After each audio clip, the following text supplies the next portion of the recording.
এবার তবে কি ইরানের ভারপ্রাপ্ত প্রেসিডেন্ট ঘোষণা দেবেন ট্রাম্প? কঠিন পরিস্থিতি চলছে।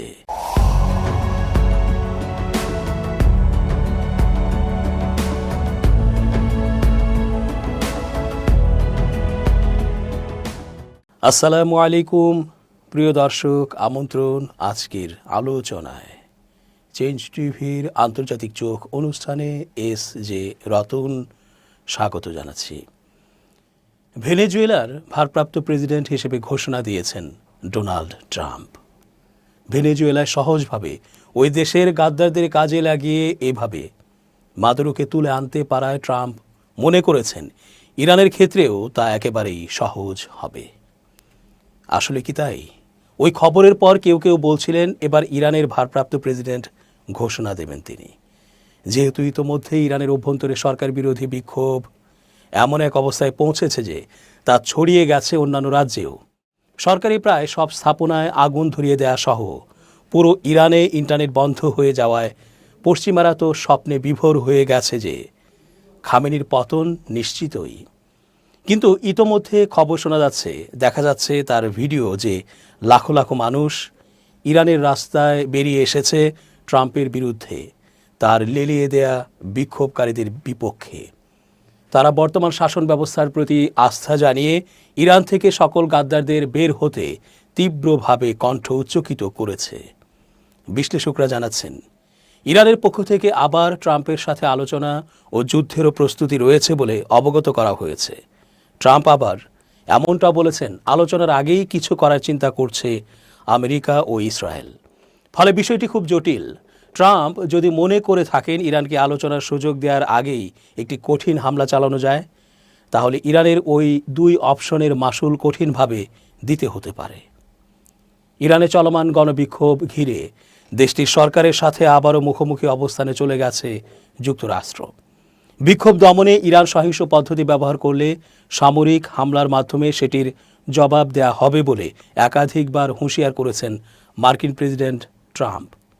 এরই মধ্যে অর্ধশতাধিক বিক্ষোভকারী নিহত হয়েছেন। গ্রেপ্তার করা হয়েছে 2500 জনেরও বেশি মানুষকে। এমন পরিস্থিতিতে ইরানে মার্কিন হস্তক্ষেপের সম্ভাবনা নিয়ে আলোচনা করেছে যুক্তরাষ্ট্র ও ইসরায়েল। গেল শনিবার ইসরায়েলের প্রধানমন্ত্রী বেনিয়ামিন নেতানিয়াহু এবং মার্কিন পররাষ্ট্রমন্ত্রী মার্কো রুবিওর মধ্যে ফোনে বিষয়টি নিয়ে কথা হয়েছে বলে এক খবরে জানিয়েছে বার্তা সংস্থা রয়টার্স। ইরানে যুক্তরাষ্ট্রের সম্ভাব্য যে কোনো হস্তক্ষেপের বিষয়ে ইসরায়েল সর্বোচ্চ সতর্ক অবস্থায় রয়েছে বলেও রয়টার্সের খবরে উল্লেখ করা হয়েছে। অন্যদিকে যুক্তরাষ্ট্রের হুমকির কড়া সমালোচনা করেছে ইরান। যে কোনো মার্কিন হামলার জবাবে মধ্যপ্রাচ্যে থাকা মার্কিন সামরিক ঘাঁটি এবং ইসরায়েলকে বৈধ লক্ষ্যবস্তু হিসেবে বিবেচনা করা হবে বলে রোববার ইরানের পার্লামেন্টকে জানিয়েছেন স্পিকার মোহাম্মদ বাকের কালিবাফ। ইরানের সর্বোচ্চ নেতা আয়াতুল্লাহ আলী খামেনি শুক্রবার এক ভাষণে বলেছেন, কয়েক লাখ শহীদের রক্তের বিনিময়ে ইসলামী প্রজাতন্ত্র ক্ষমতায় এসেছে এবং বিক্ষোভের মুখে তারা পিছু হটবে না। যুক্তরাষ্ট্রের মদদে ইরানে বিক্ষোভ ছড়ানো হচ্ছে বলে অভিযোগ করেছেন তিনি। বিক্ষোভকারীরা মার্কিন প্রেসিডেন্টকে খুশি করার চেষ্টা করছে বলে মন্তব্য করেছেন আলী খামেনি। সর্বোচ্চ সতর্কতায় ইসরায়েল ইরানে চলমান সরকার বিরোধী বিক্ষোভ ঘিরে দেশটিতে সম্ভাব্য মার্কিন হস্তক্ষেপ নিয়ে সর্বোচ্চ সতর্কতায় রয়েছে ইসরায়েল। ইসরায়েলের নিরাপত্তা বিষয়ক বৈঠকে উপস্থিত ছিলেন অবৈধ দেশটির এমন অন্তত 3টি সূত্র বিষয়টি নিশ্চিত করেছে বলে জানিয়েছে রয়টার্স। তবে সর্বোচ্চ সতর্কতা বলতে ঠিক কী বোঝানো হয়েছে সেই বিষয়ে সূত্রগুলো বিস্তারিত কিছু জানায়নি। এর আগে গত জুনে এ ধরনের সতর্ক অবস্থান জানানোর পর যুদ্ধে জড়িয়ে পড়েছিল ইসরায়েল ও ইরান। 12 দিন ব্যাপী ওই যুদ্ধ চলে, যাতে উভয় পক্ষ হতাহত ও ক্ষয়ক্ষতির শিকার হয়। ইসরায়েলের সাথে ওই হামলায় যুক্তরাষ্ট্র অংশ নেয় এবং দেশটির পরমাণু কেন্দ্রে বিমান হামলা চালায়। এই ঘটনার 6 মাসের মাথায় ইরানে শতাধিক শহরে গণবিক্ষোভ হতে দেখা যাচ্ছে। ধারণা করা হচ্ছে সরকারি বাহিনীর হামলায় ইতোমধ্যে শত শত বিক্ষোভকারী আহত ও নিহত হয়েছেন। এমন পরিস্থিতিতে গত কয়েকদিন ধরে লাগাতার হামলার হুমকি দেওয়ার পর শনিবার মার্কিন প্রেসিডেন্ট ট্রাম্প বলেছেন ইরানের বিক্ষোভকারীদের সহায়তার জন্য প্রস্তুত রয়েছে যুক্তরাষ্ট্র। ইরান এখন স্বাধীনতা চায়, হয়তো অন্য যে কোনো সময়ের চেয়ে বেশি। যুক্তরাষ্ট্র তাদের সহায়তা করতে পুরোপুরি প্রস্তুত। সামাজিক যোগাযোগ মাধ্যমে লিখেছেন এ কথাগুলো ট্রাম্প নিজেই।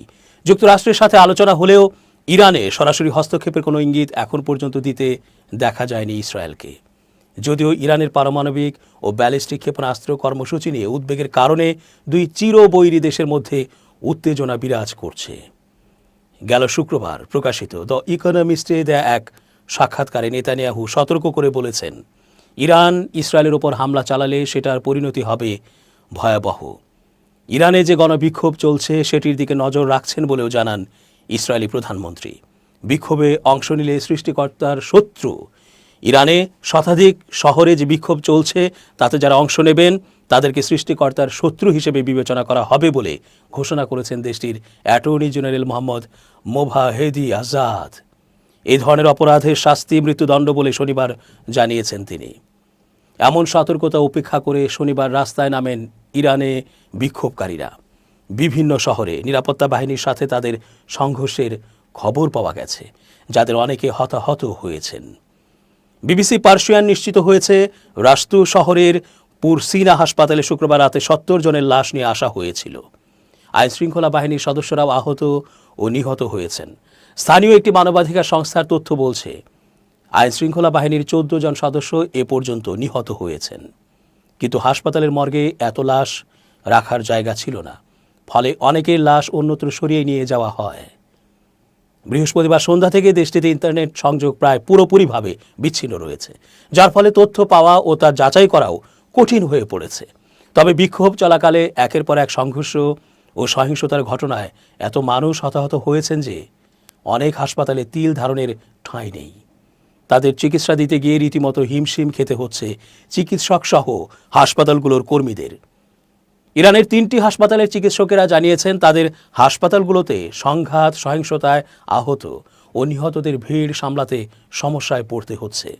হতাহতদের বেশিরভাগের শরীরে গুলির ক্ষত রয়েছে বলে জানাচ্ছেন চিকিৎসকরা। ২ সপ্তাহ আগে ইরানের অর্থনৈতিক সংকট, ডলারের বিপরীতে ইরানি মুদ্রার ধারাবাহিক অবমূল্যায়ন এবং দ্রব্যমূল্যের অস্বাভাবিক বৃদ্ধির প্রতিবাদে ব্যবসায়ীদের ডাকা কর্মসূচি দিয়ে দেশটিতে শান্তিপূর্ণভাবে বিক্ষোভ শুরু হয়েছিল। ২০২২ সালে তেহরানে পুলিশ হেফাজতে কুর্দি নারী মাহসা আমিনীর মৃত্যুর ঘটনায় দেশটিতে হওয়া বিক্ষোভের পর চলমান আন্দোলনকে কয়েক দশকের মধ্যে সবচেয়ে বড় সরকার বিরোধী বিক্ষোভ হিসেবে দেখা হচ্ছে। ক্রমে সে বিক্ষোভ দেশটির সব প্রদেশে এবং শতাধিক শহরে ছড়িয়ে পড়ে এবং ক্রমে তা সহিংস হয়ে ওঠে। বিক্ষোভ সারা দেশে ছড়িয়ে পড়ায় সেটি সামাল দিতে ইরানের নিরাপত্তা বাহিনীগুলোর রীতিমতো বেগ পেতে হচ্ছে বলে জানা যাচ্ছে। বিক্ষোভকারীদের উদ্দেশ্যে একাধিক সমন্বিত সতর্কতা জারি করেছে ইরানের সরকার। দেশটির জাতীয় নিরাপত্তা পরিষদ জানিয়েছে, সশস্ত্র হামলাকারীদের বিরুদ্ধে তারা কঠোর আইনি পদক্ষেপ নিতে যাচ্ছেন। এদিকে ১৯৭৯ সালে ইসলামী বিপ্লবে ক্ষমতাচ্যুত ইরানের শেষ শাহের পুত্র রেজা পাহলভি দেশটির চলমান বিক্ষোভকে চমৎকার বলে বর্ণনা করেছেন। সাধারণ ইরানিদের বিক্ষোভে যোগ দেওয়ার আহ্বান জানিয়েছেন তিনি। আমাদের লক্ষ্য এখন আর কেবল রাস্তায় নামা নয়, শহরের কেন্দ্রগুলো দখল করাই এখনকার লক্ষ্য। সামাজিক মাধ্যমে প্রকাশিত এক ভিডিও বার্তায় বলেন রেজা পাহলভি। দীর্ঘদিন ধরে যুক্তরাষ্ট্রে বসবাসরত পাহলভিও এখন দেশে ফেরার প্রস্তুতি নিচ্ছেন বলে জানা যাচ্ছে। ইরানের বিক্ষোভকারীদের সমর্থন দিয়েছেন ইউরোপীয় ইউনিয়নের প্রধান উর্সুলা ভন ডের লাইন। গেল শনিবার তিনি সহিংস দমনপীড়নের নিন্দা জানিয়েছেন। জাতিসংঘের মুখপাত্র স্টিফেন ডুজারিক শুক্রবার বলেছেন, ইরানে চলমান বিক্ষোভে প্রাণহানির ঘটনায় তারা খুবই উদ্বিগ্ন। বিশ্বের সব দেশে শান্তিপূর্ণভাবে বিক্ষোভ করার অধিকার জনগণের রয়েছে এবং সরকারের উচিত তাদের সেই অধিকার রক্ষা করা, বলেন তিনি। ফ্রান্সের প্রেসিডেন্ট এমানুয়েল ম্যাক্রো, যুক্তরাজ্যের প্রধানমন্ত্রী কিয়ার স্টারমার এবং জার্মান চ্যান্সেলর ফ্রিডরিখ মের্জ শুক্রবার একটি যৌথ বিবৃতি প্রকাশ করেছেন।